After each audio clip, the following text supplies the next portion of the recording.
σε μια σαπισμένη πολιτεία, στην πολιτεία της Μίζας, της Ρεμούλας, της Λίστας, με τα 2.000 ονόματα που μένουν κρυμμένα 2 χρόνια, και ίσως, εάν δεν υπάρξει νέμεσης και ελευθερία σε αυτόν τον τόπο, να μείνουν κι άλλα 102 χρόνια κρυμμένες αυτές οι λίστες.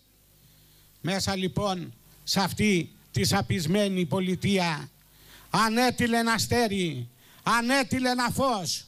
Κάποιοι που τους λέγανε καμένα χαρτιά, κάποιοι που όλοι τους λέγανε αλήτες, φασίστες, ρατσιστές, αλλά εμείς τους απαντούσαμε ότι εμείς είμαστε το αύριο, εσείς είστε το χθες.